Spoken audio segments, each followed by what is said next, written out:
saya Uswatun Hasanah, NIM 4121059. Di sini saya akan menjelaskan tentang instrumen penelitian.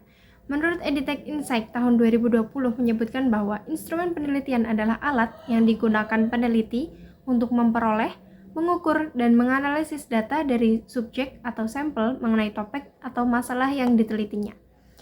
Menurut Discover PHDS tahun 2020 menyebutkan bahwa instrumen penelitian merupakan alat apapun yang memungkinkan digunakan oleh peneliti untuk menyimpulkan atau memperoleh data, mengukur data, dan menganalisis data yang relevan dengan subjek atau masalah penelitian. Teachers College Columbia University menyatakan bahwa instrumen penelitian adalah alat yang digunakan untuk mengumpulkan, mengukur, dan menganalisis data yang terkait dengan minat penelitian. Jadi, instrumen penelitian merupakan alat yang digunakan oleh peneliti untuk mengumpulkan data yang sesuai dengan masalah yang dihadapi pada subjek atau sampel yang telah diamati. Nah, terdapat dua metode untuk menentukan instrumen penelitian, yaitu yang pertama adalah metode kualitatif.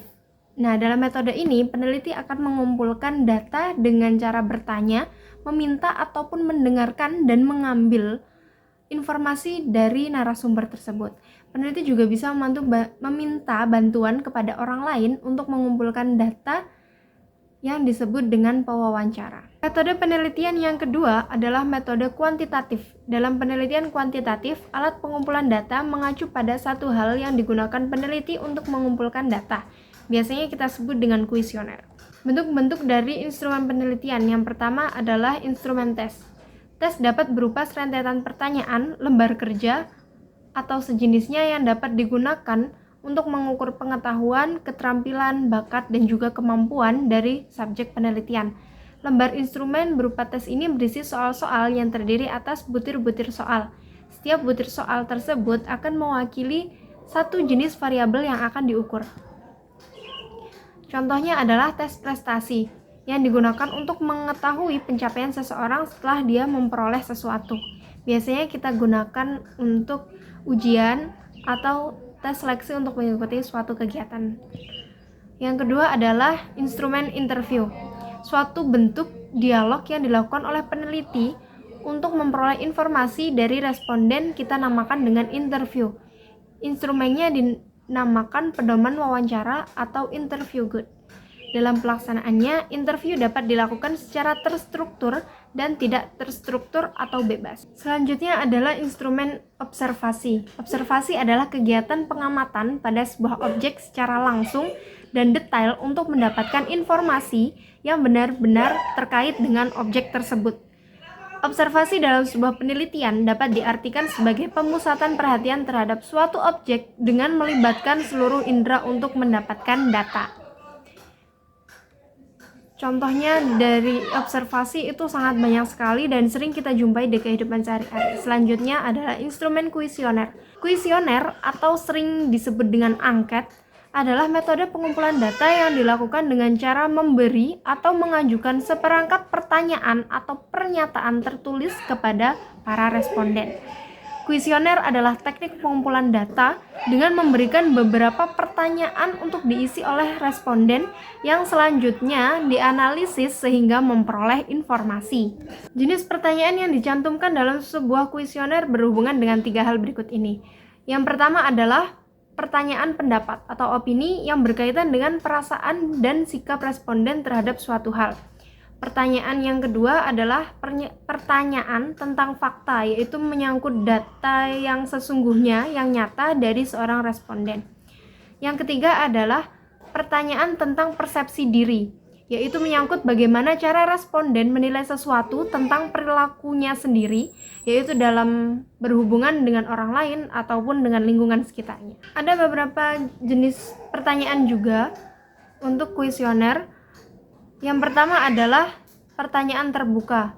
Misalnya, menurut Anda bagaimana cara menanggapi anak yang sulit belajar? Kemudian ada juga menurut Anda apakah metode pembelajaran visual baik untuk pelajar? Dan sebagainya. Yang kedua adalah pernyataan tertutup. Pernyataan tertutup ini biasanya hanya memiliki 2 jawaban, yaitu hanya ada ya dan tidak, ataupun apapun itu. Misalnya ketika kita mau keluar dari sebuah aplikasi, pasti ada sebuah pertanyaan untuk apakah Anda ingin keluar dari aplikasi ini? Jawabannya hanya ada 2, yaitu ya dan tidak. Nah, itu adalah salah satu contoh pertanyaan tertutup.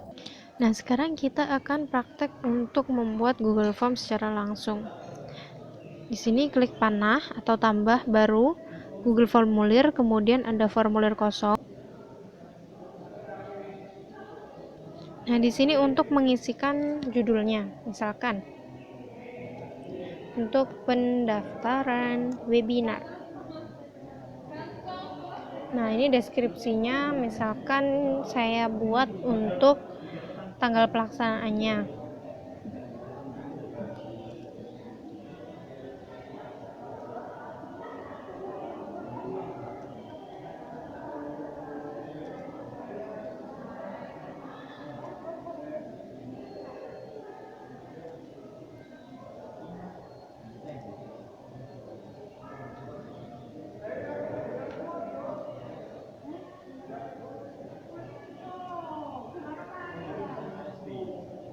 Nah, misalkan seperti ini. Nah, ini nanti opsional ya teman-teman. Misalkan dibuat untuk persyaratannya. Persyaratan mengikuti webinar. Atau yang lainnya. Nah, misalkan pertanyaan pertama kita buat untuk memasukkan email. Dan di sini jawabannya adalah jawaban singkat. Kalau misalkan teman-teman ingin mewajibkan email untuk diisi, maka bisa klik di sini wajib diisi, maka nanti ini otomatis harus diisi oleh responden. Jika tidak diisi, maka nanti akan kembali lagi ke pertanyaan ini untuk responden mengisinya. Kemudian ada nama.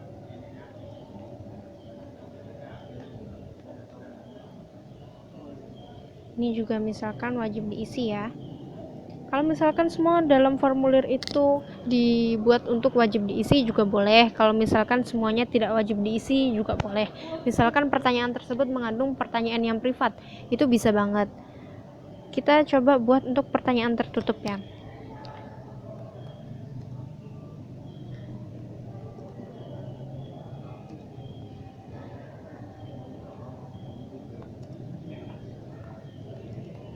Nah, misalkan seperti ini. Kemudian ada pilihan ganda. Ini yang sudah tadi kita bahas ya. Ada opsi ya dan tidak. Ini adalah salah satu contoh pertanyaan tertutup. Nah, kita misalkan untuk pertanyaan terbuka yang jawabannya lebih seperti open mind ya. Biasanya kita membuat apa alasan Anda, atau nah di sini jawabannya bisa paragraf. Nah, di sini nanti responden bisa menuliskan sesuai apa alasan yang membuat dia untuk mengikuti webinar ini. Nah, misalkan nih ada syarat untuk upload bukti screenshot. Biasanya kan ada bukti untuk screenshot akun Instagram, untuk follow, ada bukti untuk lain-lainnya, bisa kita tambahkan di sini teman-teman, di upload file. Nah, ini akan klik lanjutkan. Kemudian di sini ada izinkan hanya jenis file tertentu. Nah, misalkan nanti hanya bisa untuk mengupload jenis PNG, JPEG saja. Nah, ukuran maksimalnya berapa? Ini ada berapa MB-nya, jumlah maksimal yang dikirimkannya berapa. Nanti kita selaku yang membuat bisa lihat di sini. Nah, nanti akan muncul seperti ini, dan nanti foto-foto yang dikirimkan oleh responden akan muncul di sini. Kemudian nih, misalkan sudah selesai semuanya, maka kita klik kirim. Nah, ini kalau ingin dikirimkan via email, nanti bisa diklik dimasukkan emailnya di sini. Tapi karena ini terbuka, jadi ini adalah link tautannya untuk membuka formulir tadi. Untuk memperpendeknya bisa seperti ini. Kemudian bisa disalin dan disebarkan dimanapun sesuai keinginan. Nah, gimana nih kalau misalkan kita ingin melihat responden yang sudah mengisi kuesioner kita. Saya sudah membuat kuesioner ini, survei kepuasan pengunjung. Nah, ini ada beberapa pertanyaannya. Ini hanya sekedar contoh ya, teman-teman. Kemudian kita bisa lihat di sini, ini kan ada pertanyaan, jawaban, dan setelan. Kita buka di jawaban. Nah, di sini akan muncul semuanya. Nah, kan apakah Anda sering berkunjung ke alun-alun Jombang? 40% orang menjawab ya, sekitar ada 1 orang yang menjawab tidak. Nah, ini ada berapa persentasenya dan jumlah orangnya. Karena ini yang mengisi masih 5, jadi pastinya masih sedikit ya. Menurut Anda bagaimana suasana? Nanti akan muncul seperti ini nantinya. Jawaban ini juga bisa disalin, dan misal kita ingin memasukkan untuk makalah, untuk data statistik, nah itu kita bisa salin dan masukkan ke data yang kita inginkan. Mungkin cukup sekian yang bisa saya sampaikan untuk mempraktekkan membuat kuesioner melalui Google Form ini. Semoga bermanfaat. Terima kasih teman-teman. Sekian dari saya, Uswatun Hasanah, NIM 4121059. Wassalamualaikum warahmatullahi wabarakatuh.